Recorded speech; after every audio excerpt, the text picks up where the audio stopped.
capítulo 2, los versículos 6 al 10. Es justamente la cita que vamos a estar atendiendo y en donde vamos a basarnos para este tema que se llama los dos evangelios. Si yo considerara que la carta a los Gálatas tiene un parteaguas, un antes y un después, es este pasaje, que es muy importante, y Pablo quiere llevarnos entonces a esta reflexión. Dice desde el versículo 6 entonces: pero de los que tenían reputación de ser algo, lo que hayan sido en otro tiempo, nada me importa, Dios no hace acepción de personas. A mí pues, los de reputación, nada nuevo me comunicaron. Antes, por el contrario, como vieron que me había sido encomendado el evangelio de la incircuncisión, como a Pedro, el de la circuncisión, pues el que actuó en Pedro para el apostolado de la circuncisión, actuó también en mí para con los gentiles. Y reconociendo la gracia que me había sido dada, Jacobo, Cefas y Juan, que eran considerados como columnas, nos dieron a mí y a Bernabé la diestra en señal de compañerismo, para que nosotros fuésemos a los gentiles y ellos a la circuncisión. Solamente nos pidieron que nos acordásemos de los pobres, lo cual también procuré con diligencia hacer. Hasta ahí lo que está diciendo el apóstol Pablo con respecto a su experiencia de este tema. Primero déjenme hacer alusión a lo que Charles Spurgeon, el príncipe de los predicadores en el siglo XIX, contaba acerca de esta ironía, de este ridículo que representaba la gran cubeta de Heidelberg. Seguramente no he escuchado nunca de ello, pero él decía: podría contener al menos 800 barriles de vino. Y él preguntaba: ¿pero de qué sirve tal capacidad desperdiciada, ya que durante casi 100 años no ha habido una gota de licor en ella? Hueco y sonoro, vacío y desperdicio, las cosechas van y vienen y lo encuentran pereciendo de podredumbre seca. Un barril vacío no es un espectáculo tan grande después de todo, sea cual sea su tamaño, aunque los viejos viajeros llamaron a este monstruo una de las maravillas del mundo. Mire, cuando nosotros vemos este ejemplo de cómo se construye algo tan fastuoso, tan grande, pero tan inútil, no podemos dejar de pensar en cuántas cosas inútiles nosotros engrandecemos. Y aquí está el asunto de la religiosidad. La religiosidad, que aunque puede ser muy vistosa, muy llamativa y llenar muchos templos, sin embargo, podríamos coincidir con Spurgeon que es hueca y sonora, vacía y desperdiciada. Cuando nosotros estamos analizando hacia dónde va el apóstol Pablo, nos hace ver que no tiene sentido regresar a ningún sesgo de religiosidad, porque no encontraremos en esa nada, sea lo que sea. Cualquier religiosidad, cualquier movimiento cristiano o no cristiano que sea religioso, nada nos puede ofrecer. Entramos y salimos exactamente igual. Así que no tiene sentido el que nosotros participemos en algo semejante. La religiosidad, por eso, fue desechada en el Nuevo Pacto. Y déjenme llevarlos entonces a dos grandes puntos. Según la cita que nosotros tenemos delante, primeramente vamos a ver dos cimientos en donde está construida la iglesia, y en segundo lugar, dos evangelios en donde también la iglesia fue construida. Déjenme comenzar entonces con el versículo 6, nuevamente, que habla acerca de este primer punto. Pero de los que tenían reputación de ser algo, lo que hayan sido en otro tiempo, nada me importa, Dios no hace excepción de personas. A mí pues, los de reputación, nada nuevo me comunicaron. Primeramente, déjenme llamar la atención hacia esta frase que dice el apóstol Pablo: los que fueran de reconocida reputación. Y dice enseguida que a él no le importa lo que hubieran sido, porque Dios no hace acepción de personas. Si usted es de los que ha analizado la escritura del apóstol Pablo, se va a dar cuenta constantemente de que él siempre utiliza este axioma: no hay favoritismo, no hay ventajas de nadie en el cristianismo. Ahora, nosotros lo leemos y decimos: pues sí, no, es normal, pero él lo está utilizando en forma particular porque se está refiriendo a todo el movimiento cristiano a su alrededor, y él dice: pues ni ellos tienen ventaja, ni yo tengo ventaja. No hay jerarquías, no hay rangos. Y entonces es lo primero a lo que nos quiere llamar el apóstol Pablo la atención. Hay algunas citas para que usted después las corrobore en la casa. Romanos 2:11, 1 Corintios 1:27, 1 Corintios 15:9, etcétera, que nos hablan de cómo Pablo insistía en este asunto, en donde incluso los 12 apóstoles no tenían ventaja sobre él. Queda claro entonces que él está marcando esto. Ahora, aquí déjeme echar un paso para atrás. Y habíamos dicho, en donde habíamos enfatizado que el apóstol Pablo había dejado en claro que su evangelio no provenía de los 12. Él dejó claramente establecido que había sido revelado directamente por Jesucristo. Por lo tanto, su evangelio, su enseñanza no era apostólica judía. Ojo, él es judío, pero no es apostólica porque no proviene de los 12. Estamos diciendo entonces aquella sucesión apostólica que se pelean en las iglesias no tiene ni sentido para el apóstol Pablo. Así que aquí con este pensamiento no solo rechazaba el judaísmo como una herejía introducida dentro de la iglesia según los Gálatas, sino también su postura era completamente anti-institucional. Esto puede resultar escandaloso, porque hoy cuando decimos es que mi institución es mejor que la tuya, porque tiene estos parámetros y estos formatos, él dice, el cristianismo es anti-institucional. Rompe con cualquier formato, obligación, porque sin duda alguna entonces rechaza los formatos que se habían establecido hasta ese entonces. Ahora, cuando él está diciendo acerca de que no hay para el cristianismo acepción de personas, no hay favoritos, no hay aventajados, es importante también dejar en claro que por lo tanto su apostolado no es menor que el de los 12.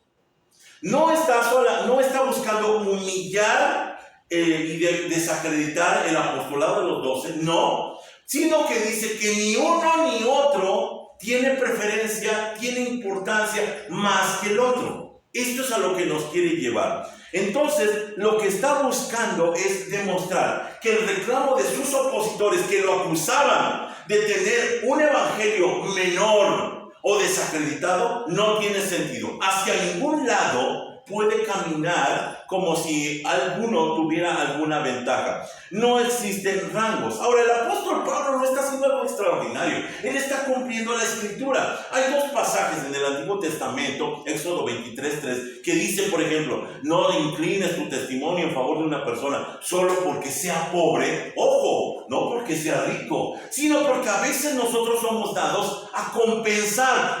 Pobre persona, hay que darle un trato especial. Pues ni allí.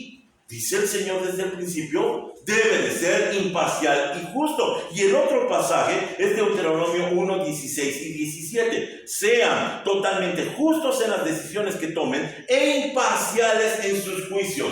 No podría existir en la iglesia de Cristo, en el nuevo pacto, un asunto de parcialidad. Es una torpeza, es una tontería cuando quieren estratificar y quieren demeritar o acreditar a alguien como si fuera especial o no especial. El apóstol Pablo nos demuestra entonces que la iglesia efectivamente no tiene favoritismos. Dios mismo no tiene favoritos. A lo mejor alguna vez ha escuchado aquel testimonio, espero que no lo haya dado usted, en donde dice, pues yo creo que soy favorito de Dios porque siempre me va bien.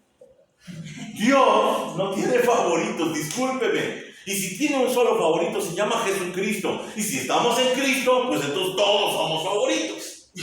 No hay acepción de personas. Así que con esto, el apóstol Pablo nos está llevando en donde el evangelio que él predica no necesita ni le falta nada. Tanto que cuando tiene la entrevista, como lo vimos en la ocasión anterior, dice que los apóstoles no le hacen ninguna recomendación. No le dicen, mira lo que te falta, lo que necesitas para completarse, nada dicen. Parece más bien que incluso el apóstol Pablo es el que estaría completando a los demás, pero no se envanece y dice que todos son iguales. Ahora, con esto entonces, los versículos 7 y 8 cambia la perspectiva de cómo los leemos. Antes, por el contrario, como vieron que me había sido encomendado el evangelio de la incircuncisión, como a Pedro el de la circuncisión, dos evangelios, pues el que actuó en Pedro para el apostolado de la circuncisión, actuó también en mí para los gentiles. Y allí empieza diciendo que como él había recibido una revelación independiente, lo único que podía esperarse para comprobar que es un evangelio verdadero son los hechos verificables. Y aquí es donde es importante. En esa discusión, que no es discusión ni es polémica, sin embargo, presenta algo que no se puede rechazar: la evidencia. Y por ejemplo, encontramos en Hechos capítulo 15, versículo 12, justo en esa época, lo que está sucediendo alternativamente. Todos escucharon en silencio mientras Bernabé y Pablo les contaron de las señales milagrosas y maravillas que Dios había hecho por medio de ellos entre los gentiles. Ahí está. El testimonio del apóstol Pablo estaba avalado por el mover del Espíritu Santo. Así que cuando alguien viene y desacredita a alguien, lo único que puede avalar ese ministerio es Dios mismo. Dice el apóstol Pablo que por eso es necesario entonces verse como iguales. Juan Calvino, el reformador, dijo lo siguiente acerca de este pasaje: los otros apóstoles nuevamente tomaron a los judíos como su propio departamento, los 12. Pero con el entendimiento de que cuando se presentara una oportunidad, tendrían la libertad de dirigir sus ministerios a los gentiles. Esto último, sin embargo, siendo en su caso un servicio extraordinario. Mire cómo el Calvino deduce que efectivamente los 12 se habían encerrado en su labor con los judíos y habían olvidado a los gentiles. Y aquí entonces se verifica el por qué Dios no esperó que los 12 se completaran con la llegada de Pablo. Pablo es la opción del evangelio a los gentiles. Se hace necesario esto porque ellos habían sido comisionados, como vamos a ver en un momento más, solamente a los judíos. Y aquí entonces Pablo nos lleva a reconocer que hay dos cimientos o dos columnas. El versículo 9 dice: y reconociendo la gracia que me había sido dada, Jacobo, Cefas y Juan, que eran considerados como columnas, nos dieron a mí y a Bernabé la diestra en señal de compañerismo, para que nosotros fuésemos a los gentiles y ellos a la circuncisión. Algo sí reconoce Pablo: ellos son columnas, son los cimientos de la iglesia. Si de la iglesia judía, de la iglesia en general, no sabemos. Pero aquí lo que es interesante es lo que el mismo apóstol Pablo decía de sí mismo y de su ministerio. Esto está relatado en 1 Corintios 3:10. Vean los términos: por la gracia que Dios me dio, yo eché los cimientos como un experto en construcción. Ahora otros edifican encima, pero cualquiera que edifique sobre este fundamento tiene que tener mucho cuidado. Es decir, no solamente reconoce los cimientos y las columnas de Jacobo, Cefas y Juan, que es Pedro, Cefas, sino también que él dice que él mismo es cimiento y columna. Y esto nos hace pensar en un cuerpo humano que, teniendo dos piernas, es capaz por eso de avanzar para alcanzar sus propósitos. Las dos columnas, tanto para judíos como para gentiles, están allí para cumplir el propósito del evangelio eterno y llegar hasta nosotros. Según lo que nosotros seamos, según lo que nosotros tengamos como necesidad, Dios nos atiende entonces de esta manera. Termina con el versículo 10. Solamente nos pidieron que nos acordásemos de los pobres, lo cual también procuré hacer con diligencia. Hasta ahí entonces entendemos que el apóstol Pablo está hablando, está declarando de cómo está construido el evangelio. Pero déjeme nuevamente retomar lo que habíamos dejado pendiente en el versículo 7 y 8. Evangelio de la circuncisión y evangelio de la incircuncisión. Es decir, evangelio dirigido a los judíos y evangelio dirigido a los gentiles. Déjeme explicar primeramente eso. El gran problema, el gran conflicto de los teólogos cuando dicen, cuando ven este mover en donde parece que todavía está funcionando toda la situación judía en el momento de la gracia, ellos dicen que era el sí, pero aún no. Sí, pero todavía no. Es un término teológico. Sin embargo, lo que alcanzamos a ver según lo que nos está presentando el apóstol Pablo es que hay dos eras superpuestas. La era de los judíos que todavía está funcionando, pero por el otro lado está el comienzo de la era de la gracia o de los gentiles. Muy interesante es que estas dos partes llegan un momento a convivir juntas. Los dos están conviviendo juntos. Así que cuando nosotros vemos esto, tenemos que mirar entonces el cuadro completo de cómo se va a realizar esta transición hacia lo que hoy vivimos y cómo se va a terminar aquella parte que estaba pasando y que estaba quedándose en el pasado. Déjenme entonces llevarlos a esta tabla comparativa para entender de qué estamos hablando y a qué se refiere el apóstol Pablo. En primer lugar, hablamos del evangelio de la circuncisión y hablamos de una exclusividad.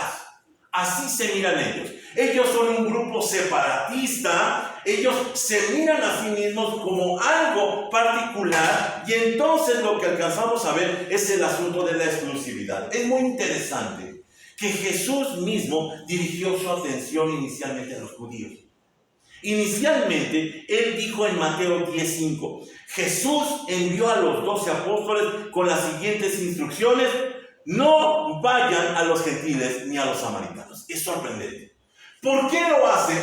Porque ellos son los poseedores del pacto. Ellos son los poseedores de las promesas. Dios llamó a Abraham y posteriormente a Isaac y a Jacob. Y Dios tiene entonces un compromiso con ellos. Por lo tanto, entonces Jesús, cuando llega en su trabajo terrenal, en su ministerio terrenal, dirige su atención a quienes primeramente se debe. Sin embargo, por el otro lado, encontramos en el evangelio de la incircuncisión la inclusividad. Ya no exclusividad, sino inclusividad, porque Pablo fue elegido para alcanzar a la nueva generación de israelitas. Ojo con esto, porque empiezan a cambiar las cosas de tal forma que Gálatas 1:16 dice: le agradó revelarme a su Hijo para que yo proclamara a los gentiles la buena noticia de Jesús. A los gentiles, ya no a los judíos. Allá está viendo un cambio muy importante que el apóstol Pablo había dicho en Romanos 2:28 con respecto a los judíos. Pues no se es un verdadero judío solo por haber nacido de padres judíos, ni por haber pasado por la ceremonia de la circuncisión. Está diciendo, podrán tener la circuncisión, podrán cumplir con la ley, pero eso no los hace judíos. Por el otro lado, ya hablando en el tiempo del nuevo pacto, del evangelio de la incircuncisión, el apóstol Pablo declara sorprendentemente en Gálatas 3:29, y ahora que pertenecen a Cristo, son verdaderos hijos de Abraham. Son sus herederos y la promesa de Dios a Abraham les pertenece a ustedes. Atención con esto, porque aquí se deja claro que Dios no tiene dos pueblos alternativos. Hay una rama de la iglesia, la teología dispensacional, que enseña que Dios tiene tanto al pueblo de Israel como pueblo, como a la vez también a la iglesia. Dice el apóstol Pablo que no, que verdaderamente ahora la iglesia es el antiguo Israel, no porque lo haya desechado Dios, sino porque ahora se conforma de otra manera y continúa la historia.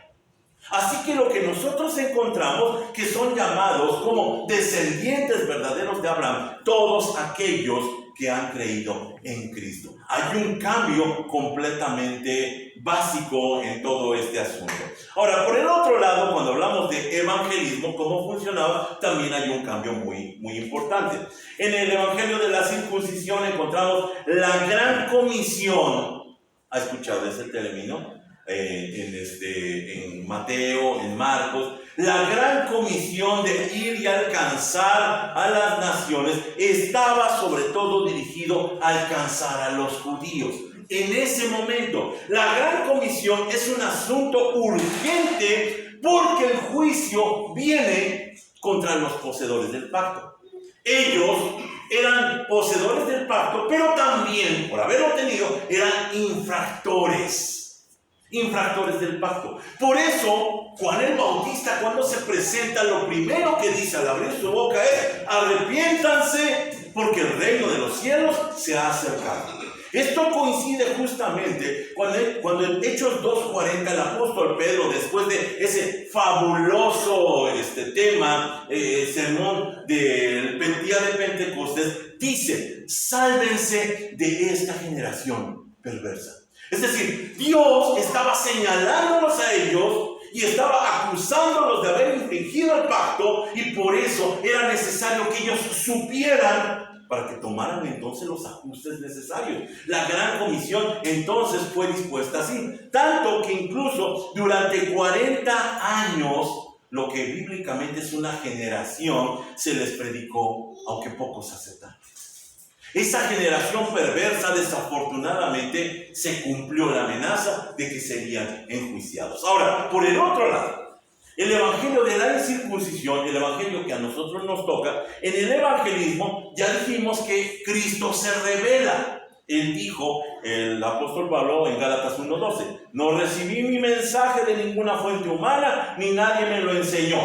En cambio, lo recibí por revelación directa de Jesucristo. Hay un cambio. Porque lo que en el Antiguo Testamento era por medio de los profetas, por medio de los sacerdotes y más tarde por medio de los 12 apóstoles, en el Nuevo Pacto, ahora Cristo se revela directamente. ¿Por qué? Porque ya no tiene el velo del Antiguo Pacto, porque ya no tiene las medidas, los formatos. Ahora Él se revela como le place, de la manera como a él le gusta en su momento. Decíamos, entre otras cosas, que incluso viendo un atardecer ha sido gente levantada al conocimiento y a la revelación. Hasta nuestros días esta oportunidad está abierta sin restricciones ni estorbos. Hay un pastor cristiano que se llama Marcos Vidal, me parece que se llama. Es un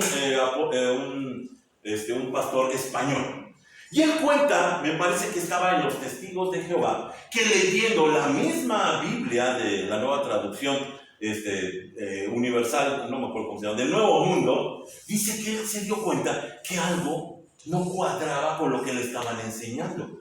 Y entonces a él nadie le enseñó, sino que directamente por la Escritura entendió que estaba mal, y actualmente es un pastor cristiano que no está adherido a ninguna denominación. Impresionantemente se cumple en su caso y en muchos casos más que Cristo ahora en el Nuevo Pacto se revela de la forma como quiera que sea. Recuerdo mucho un caso en la Segunda Guerra Mundial en donde era prohibido el que tuvieran alguna parte de la Escritura, que algunos guardaban pequeñas porciones de la Escritura entre sus ropas, y con eso llegaban, dicen muchos, a la revelación de Jesucristo. Increíblemente, con eso pequeño. Y hay testimonios de esto. Así que hay una ventaja enorme en el Nuevo Pacto. Por el otro lado, en tercer lugar, hablamos de la institución o institucionalidad. En el Antiguo Pacto o el Evangelio de la circuncisión, hablamos de que se estableció un apostolado judío. Dice en Mateo 10:1 hasta el versículo 4, Jesús reunió a sus 12 discípulos y les dio autoridad. Y ahí los empieza a enumerar: Simón Pedro, Andrés, Santiago, Juan, Felipe, Bartolomé, Tomás, Mateo, Santiago de Alfeo, Tadeo, Simón Celote y Judas Iscariote. Es muy importante que Jesús los define así para alcanzar a los judíos. Esa es la intención. Por eso dice Pablo, los dejé a ellos trabajando en su labor y yo me dediqué a los gentiles. Tan importante es el número que cuando ellos se ven incompletos por causa de la traición de Judas, se apresuran a nombrar a alguien, ¿se acuerdan? Matías, para completar el número de los 12, porque para ellos es un símbolo muy importante, dado que eran 12 tribus, y entonces tenían que tener, podríamos decir, un comisionado que les hablara.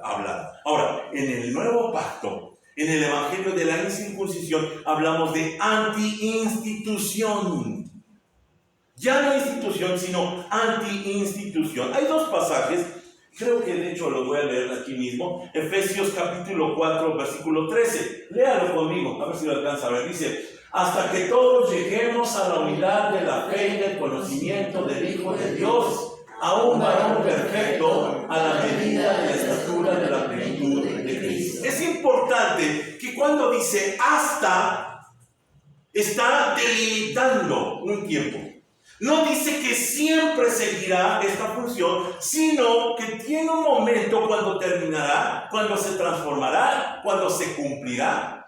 Tenga usted el sinónimo que quiera, pero que definitivamente no es para siempre. Ahora, en 1 Corintios capítulo 13, versículos 8 al 10 también dice: el amor nunca deja de ser, pero las profecías se acabarán y cesarán las lenguas, y la ciencia acabará, pero porque en parte conocemos y en parte profetizamos, más cuando venga lo perfecto, entonces lo que es en parte se acabará. He escuchado muchos pastores que dicen que allí se refiere a cuando llega a completarse el Nuevo Testamento.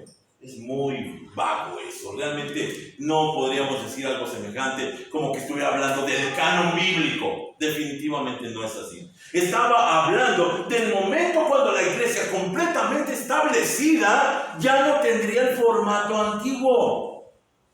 Ya no necesita la institucionalidad ni el apostolado judío. Sus apóstoles de ahí en adelante ya no serían institucionales, sino funcionales. Ojo con esto, es muy importante. El mismo apóstol Pablo en 1 Corintios 9:1 por eso dice: ¿acaso no soy tan libre como cualquier otro?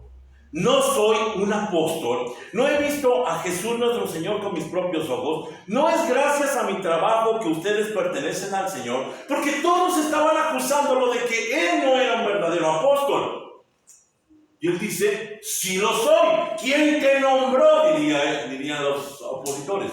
Fue Cristo mismo. Aquí lo que es interesante es que en el versículo 6, cuando está hablando de apóstoles, menciona a Bernabé. Y puede entonces considerarse que el equipo básico de Pablo podrían ser considerados apóstoles. Apóstoles no institucionalizados. Encontramos el caso de Timoteo, de Tito, de Filemón, el caso de Lucas, de Apolos, de Priscila, de Aquila, de Bernabé. Todos ellos que trabajan juntamente con él y no tienen un nombramiento oficial, pero cómo funcionan de manera maravillosa. Alcanzan al mundo antiguo en unos pocos años. Si nos sorprende que Alejandro Magno a los 35 años había conquistado el mundo, lo que es verdaderamente sorprendente es que el cristianismo rápidamente llegó hasta los confines del imperio y más allá de sus fronteras. Solamente con un grupo de hombres que no habían sido nombrados, que no eran institucionales en el asunto de su apostolado. Ahora, junto con esto, vemos en segundo lugar el cambio de un templo material a un templo espiritual. Dice en el caso del Evangelio de la Circuncisión las palabras del Señor Jesús en Juan 4:21. Se acerca el tiempo en que no tendrá importancia si se adora al Padre en este monte o en Jerusalén. Esto se le dijo a las samaritanas.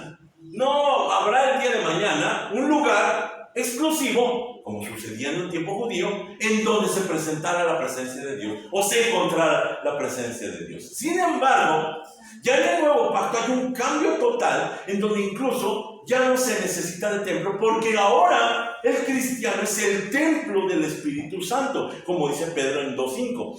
Y ustedes son las piedras vivas con las cuales Dios edifica su templo espiritual. ¿Se acuerdan de las palabras del apóstol Pablo? Ustedes son templo del Espíritu Santo. Así que donde quiera que se pare un creyente, allí va el templo espiritual de Cristo. Ya no necesita un lugar, una sede. Está en todos lados.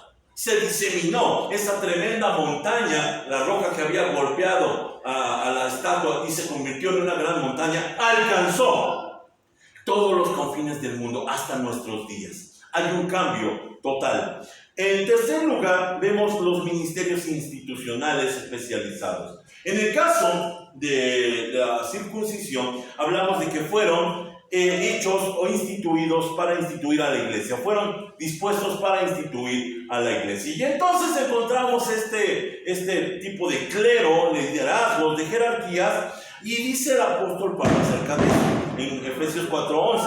Ahora bien, Cristo dio los siguientes dones a la iglesia y enumera: los apóstoles, los profetas, los evangelistas y los pastores y maestros. Ellos tienen la responsabilidad de preparar al pueblo de Dios para que lleve a cabo la obra de Dios y edifique la iglesia, es decir, el cuerpo de Cristo. Ojo con esto: el fin de esos ministerios es para edificar la iglesia.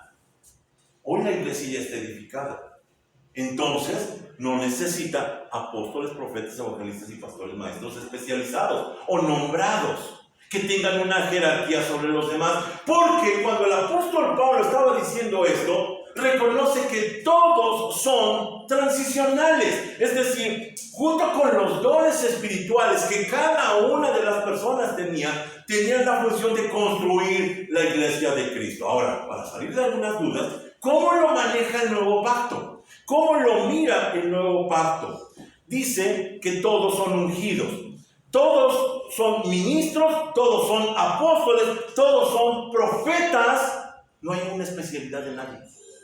Ahora, todos tienen esta capacidad, por medio del Espíritu Santo, de cumplir con todos estos encargos. Dice en Jeremías 31, aquí está la promesa que se tenía que cumplir. Pero este es el pacto que haré con la casa de Israel después de aquellos días, dice Jehová. Daré mi ley en su mente y la escribiré en su corazón, y yo seré a ellos por Dios y ellos me serán por pueblo. Mire la parte importante: y no enseñará más ninguno a su prójimo ni ninguno a su hermano diciendo: conoce a Jehová, porque todos me conocerán, desde el más pequeño de ellos hasta el más grande, dice Jehová, porque perdonaré la maldad de ellos y no me acordaré más de sus pecados. El apóstol Pablo dice lo mismo con una frase sencilla: todos tenemos la mente de Cristo. Ya no hay un maestro especializado que nos tenga que enseñar. Si usted y yo vamos a la Escritura, el Espíritu Santo obra exactamente igual. La pregunta de por qué alguien sabe más y otro sabe menos es simple: no ha escudriñado la Escritura. Pero la posibilidad está allí dispuesta. Así que todos tenemos esta posibilidad porque todos somos ungidos. El apóstol Pablo había dicho acerca del antiguo pacto: ahora vemos de todo de manera imperfecta, como reflejos desconcertantes, pero luego veremos todo con perfecta claridad. Y efectivamente, hoy podemos decir que la iglesia tiene todos los dones según se requiere. Ahora, cuando se hacen estas encuestas para ver qué dones espirituales tiene usted, es una tontería, es una torpeza.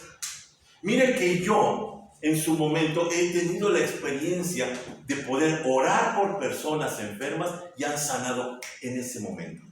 Pero dígame que se vuelva a repetir. No tengo control. Es cuando Dios le place.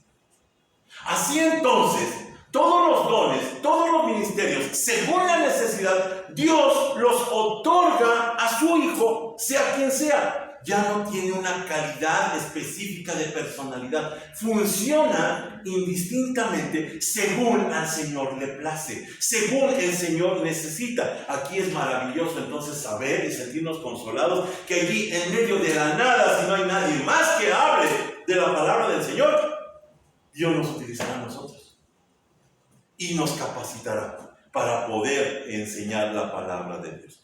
Quinto lugar, acerca de la institucionalidad, podemos decir que se comenzó a construir la iglesia mixta en el tiempo del evangelio de la circuncisión. Dice el apóstol Pablo en Efesios 2:14: pues Cristo mismo nos ha traído la paz.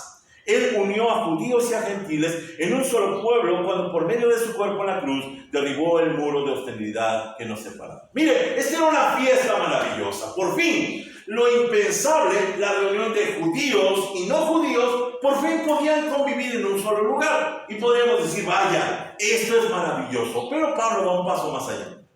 Cuando habla acerca del nuevo pacto, cuando habla acerca del evangelio de la incircuncisión, el evangelio a los gentiles, él dice en Gálatas 3:28 que ya terminó la construcción de la iglesia. ¿Cómo nos damos cuenta? Dice, ya no hay judío ni gentil, esclavo ni libre, hombre ni mujer, porque todos ustedes son uno en Cristo Jesús. Ya terminó el tiempo de transición. Ahora que está la gran discusión acerca de si una mujer puede ser o no pastora. Ya no hay judío, ya no hay gentil, ya no hay mujer, ya no hay hombre. Todavía estamos nosotros en el antiguo pacto, porque estamos tratando de ver judío de forma judaica. La realidad de la iglesia es un error. Dios dispone como le place, como le gusta. Algunos han sugerido que incluso la carta a los hebreos pudo haber sido escrito por Priscila, una mujer.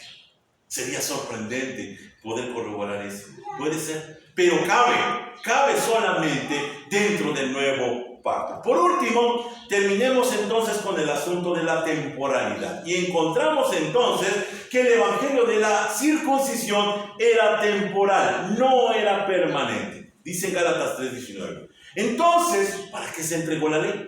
Fue añadida la promesa para mostrarle a la gente sus pecados, pero la intención era que la ley durara solo hasta la llegada del Hijo prometido. Y llegó Cristo y la ley terminó.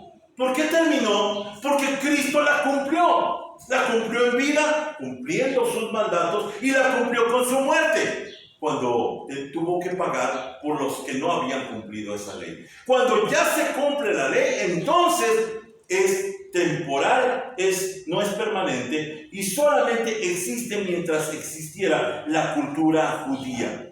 Sin duda alguna nos damos cuenta cómo allí en ese momento, ya lo que decía el apóstol Pedro, ya se acerca el fin de todas las cosas, se cumple en su momento, en un momento dado. Por el otro lado, el evangelio eterno, el evangelio del nuevo pacto es eterno.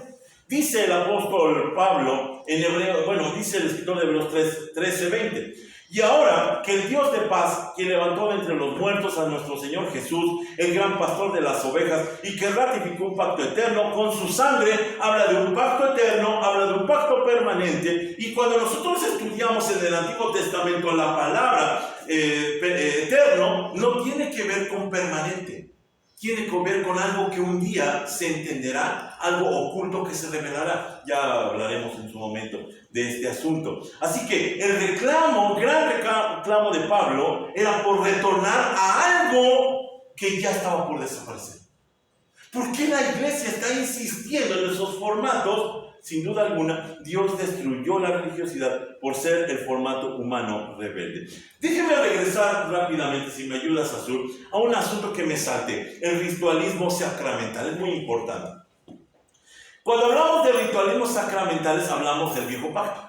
Hablamos del estilo de los judíos. Y mire, aquí nos llenamos de algunas dudas cuando el mismo apóstol Pablo cumple la ley. Por ejemplo, en Hechos capítulo 21, encontramos cuando el apóstol Pablo, retornando a Jerusalén, se le llega la noticia a todos los habitantes, y entonces le explican que es necesario que haga algo para demostrar que no estaba hablando en contra de la ley. Y entonces relata desde el versículo 23: queremos que hagas lo siguiente. Le recomiendan: hay entre nosotros 4 hombres que han cumplido su voto, acompáñalos al templo y participa con ellos en la ceremonia de purificación, y paga tú los gastos para que se rapen la cabeza según el ritual judío. Entonces todos sabrán que los rumores son falsos y que tú mismo cumples las leyes judías. La gran pregunta es: ¿cómo? Si Pablo estaba claramente en contra de todo ese formato judío, porque cumplía la ley.